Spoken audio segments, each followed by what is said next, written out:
le savez, régulièrement sur Monaco Info, nous recevons des invités pour parler plus longuement de leur actualité. Notre invité du jour est Xavier Chevrin. Bonjour Xavier. Bonjour. Alors votre visage est peut-être familier pour ceux qui suivent l'émission de Venturi. On va faire un bond en arrière si vous le voulez bien. On est en 2010. Vous débutez votre aventure avec la firme Monégasque à bord d'un Citroën Berlingo électrique. Votre défi de rallier Shanghai à Paris, un défi que vous avez réalisé haut la main en 2 mois et demi. Quel souvenir gardez-vous de cette première collaboration avec Venturi? Des souvenirs merveilleux. Ça a été à la fois une aventure technologique de la part de Venturi bien sûr, et puis personnellement c'était une aventure humaine.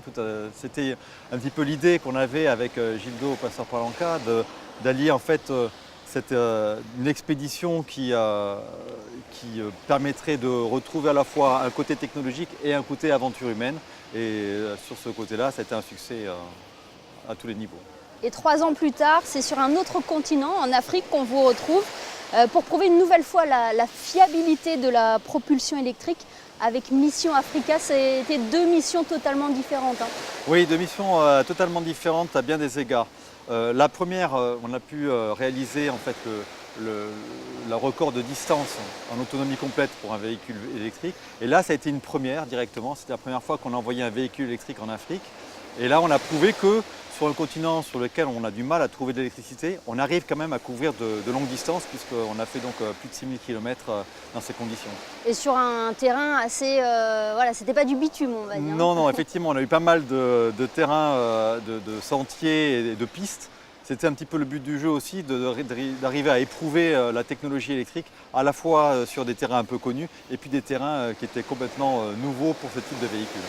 Vous voilà embarqué dans une nouvelle mission avec Venturi. Un premier test a été réalisé à Oron, puis au Canada dans des conditions extrêmes.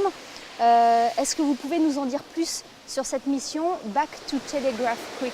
Alors Back to Telegraph Creek a été une mission qui rentre en fait dans l'idée comment ça s'appelle, on va dire, de la validation des tests qu'on doit faire avant de l'envoyer sur l'Antarctique.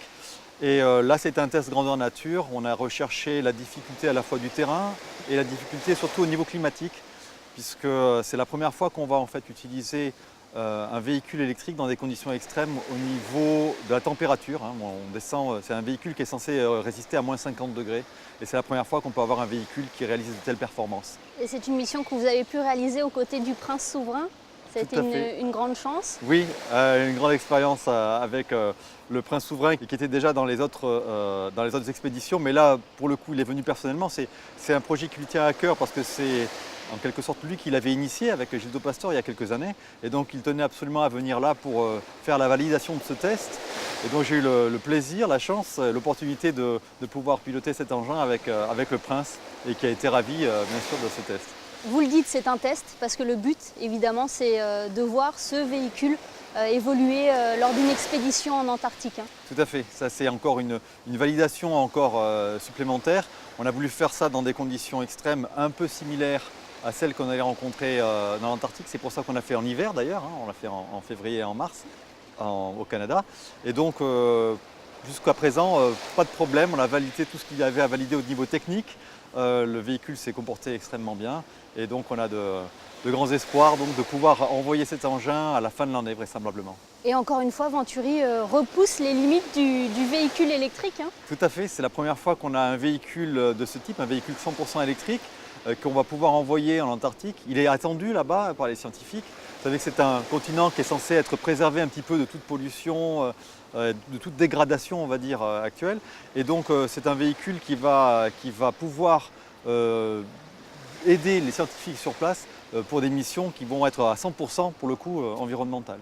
Alors vos missions ont aussi évolué au sein de Venturi, de simples aventuriers modernes. Vous êtes maintenant président de Venturi North America. Comment vous avez accueilli cette belle mission?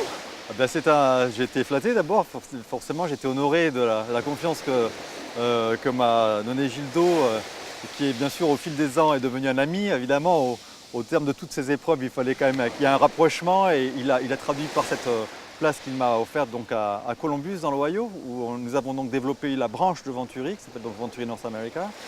Et c'est une branche en fait, qui est dédiée plus à un côté technologique par rapport aux records de vitesse en particulier qui sont développés par Venturi et qui sont conjointement faits avec l'université de l'Ohio sur place. Est-ce que justement vous avez une dernière actualité à nous dire concernant ces records de vitesse? Je crois qu'ils se déroulent sur le lac Salé, c'est ça? Alors effectivement, allez soyons fous, je vais vous dire un truc. Alors effectivement, on est en train de travailler actuellement sur un projet de moto électrique.